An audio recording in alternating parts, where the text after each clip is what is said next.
नमस्कार, पेप्टेक टाइम मध्य प्रदेश समाचार में आपका स्वागत है। मैं हूं शिवेंद्र शुक्ला।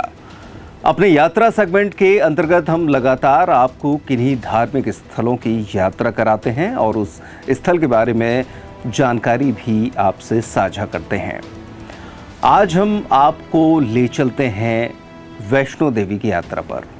जी हां, पर्वतों की गोद में विराजी मां वैष्णो यहाँ तक पहुँचने के लिए श्रद्धालु इंतज़ार करते हैं कि आखिरकार कब माता का बुलावा आएगा और कब वे वहाँ पर पहुँचकर माता के दर्शन करेंगे। आखिरकार यहाँ पर जो माता की 3 पिंडी विराजमान हैं, उनका रहस्य क्या है, वहाँ जो आसपास के क्षेत्र हैं उनकी मान्यता क्या है और क्यों आदमी इतनी श्रद्धा के साथ वहाँ पर पहुँचता है, इस सब बारे में भी हम चर्चा करेंगे। सबसे पहले सफ़र की शुरुआत करते हैं ट्रेन से। बहुत सारे जो श्रद्धालु हैं वो लंबे सफ़र के लिए ट्रेन का रास्ता चुनते हैं क्योंकि वो थोड़ा सा सहज हो जाता है, थकावट नहीं रहती और चूँकि लोग ग्रुप में जाते हैं तो भजन कीर्तन करते हुए, मनोरंजन करते हुए, माता रानी के जयकारे लगाते हुए चले जाते हैं। इसके बाद फिर वहाँ पहुँचकर वहाँ विभिन्न मंदिरों में दर्शन करते हैं। भक्तों में ये मान्यता बेहद प्रचलित है कि जो कोई भी सच्चे दिल से माता के दर्शन करने आता है उसकी सभी मनोकामनाएं पूर्ण होती हैं। लोगों का ये भी मानना है कि जब तक माता ना चाहें कोई भी उनके दरबार में हाजिरी नहीं भर सकता। जब उनकी इच्छा होती है तो वो किसी न किसी बहाने से अपने भक्तों को अपने पास बुलाती ज़रूर है और भक्त भी श्रद्धा भाव से दर्शन करने गाते बजाते चले जाते हैं।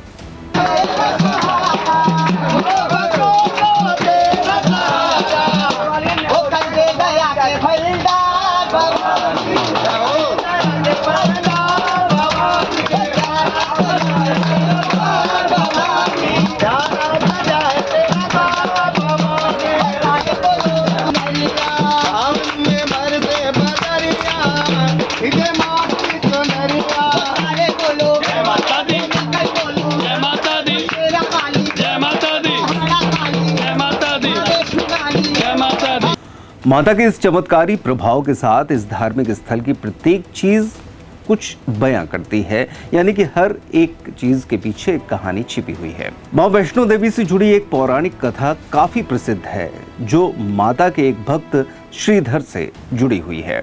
यहाँ पर 3 पिंडियां विराजमान हैं जिनके दर्शन के लिए न सिर्फ देश के कोने कोने से बल्कि विदेशों से भी भक्त यहाँ पर पहुँचते हैं और दर्शन के लिए दौड़े चले आते हैं। चलो बुलावा आया है, माता ने बुलाया है, इस तरह के तमाम गीत गाते गुनगुनाते और ये सब सारे लोग यहाँ पर पहुँचते हैं। माता का भी भक्तों के साथ अटूट प्रेम है और तभी तो कठोर परिश्रम करके पर्वतों की गोद में बसे वैष्णो माता मंदिर के दर्शन करने के लिए भक्त जाते ज़रूर हैं। भारत के खूबसूरत इलाके जम्मू और कश्मीर राज्य की हसीन वादियों में उधमपुर ज़िले के कटरा से 12 किलोमीटर की दूरी पर स्थित है माता वैष्णो देवी मंदिर। जिस पहाड़ी पर यह मंदिर बना है उस पहाड़ी को ही वैष्णो देवी पहाड़ी के नाम से जाना जाता है।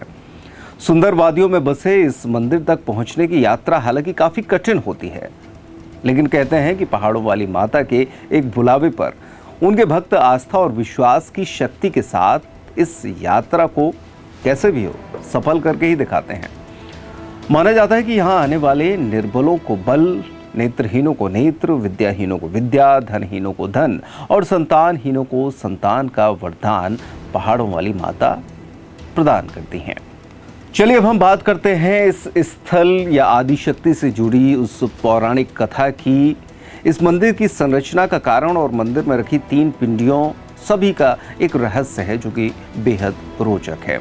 उनसे जुड़ी एक पौराणिक कथा काफ़ी प्रसिद्ध है जो एक माता के भक्त श्रीधर से जुड़ी है। दरअसल इस कथा के अनुसार वर्तमान कटरा कस्बे से 2 किलोमीटर की दूरी पर स्थित हंसाली गांव में मां वैष्णवी के परम भक्त श्रीधर रहते थे जो कि निसंतान थे। संतान न होने का दुख उन्हें पल पल सताता रहता था और वे इसी चिंता में घुले जा रहे थे।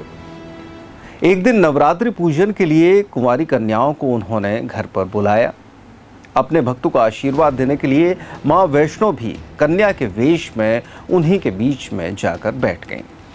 पूजन के बाद सभी कन्याएं तो चली गईं, लेकिन मां वैष्णो देवी वहीं पर रहीं और श्रीधर से बोली, सभी को अपने अपने घर भंडारे का निमंत्रण देकर आ जाओ। श्रीधर पहले तो कुछ दुविधा में पड़ गए। एक गरीब फटेहाल इंसान आखिरकार इतने बड़े गांव को भोजन कैसे खिला सकता था?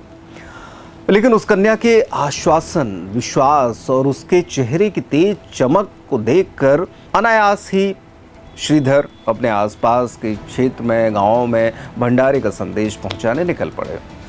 वापस आते समय बीच रास्ते में श्रीधर ने गुरु गोरखनाथ और उनके शिष्य बाबा भैरवनाथ को भी भोजन का निमंत्रण दे दिया।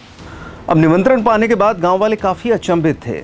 उन्हें समझ में नहीं आ रहा था कि आखिरकार ये निर्धन इतने सारे लोगों को भोजन कैसे कराएगा। लेकिन कुछ नहीं, उन्होंने कहा कि चलिए देखते हैं। सभी लोग एक एक करके श्रीधर के घर में एकत्रित हुए। इसके बाद कन्या के स्वरूप में वहां पर मौजूद मां वैष्णो देवी ने एक विचित्र पात्र में सभी को भोजन परोसना शुरू किया। सभी को भरपेट भोजन कराया और भोजन लगातार चलता जा रहा था।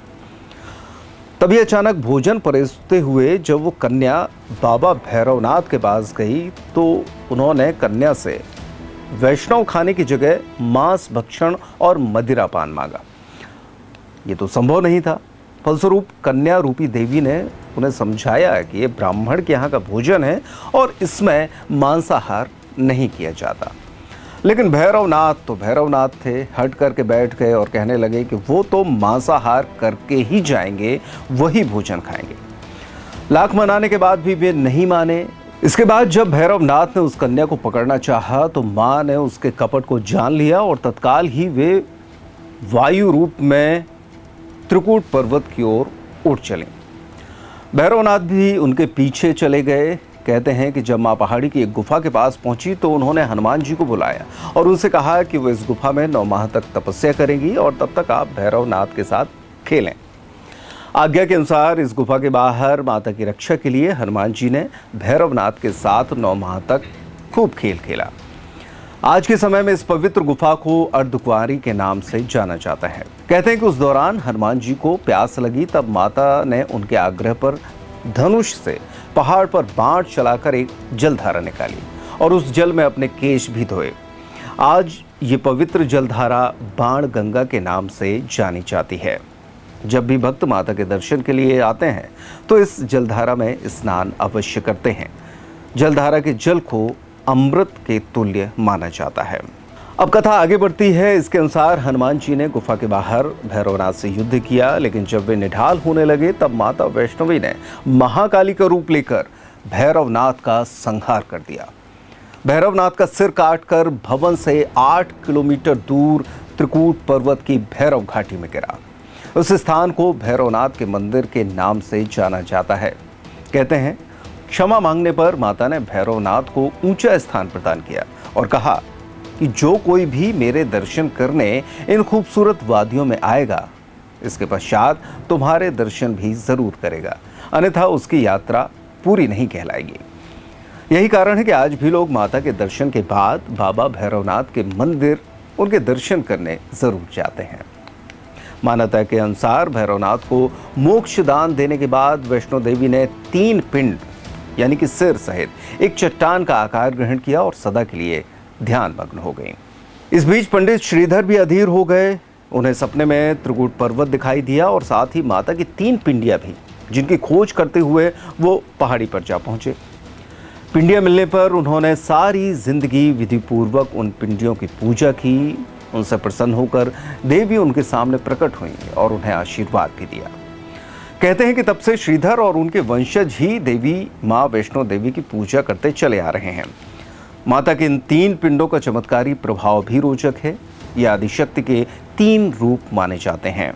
पहली पिंडी मां महासरस्वती की है, जो ज्ञान की देवी हैं। दूसरी पिंडी मां महालक्ष्मी की है, जो धन और वैभव की देवी हैं। और तीसरी पिंडी मां महाकाली को समर्पित है, जो शक्ति का रूप मानी जाती हैं। इन 3 पिंडियों का मनुष्य के जीवन से गहरा रिश्ता है। जीवन को सफल बनाने के लिए विद्या, धन और बल तीनों ही जरूरी होते हैं। इसलिए इन्हें हासिल करने के लिए भक्त कठोर परिश्रम कर पहाड़ियों की यात्रा पूरी करते हुए माता के दरबार में पहुंचते हैं। जो जितने उत्साह से इस यात्रा को पूरे करते हैं, माता का आशीर्वाद भी कहते हैं कि उस पर बढ़ता ही चला जाता है।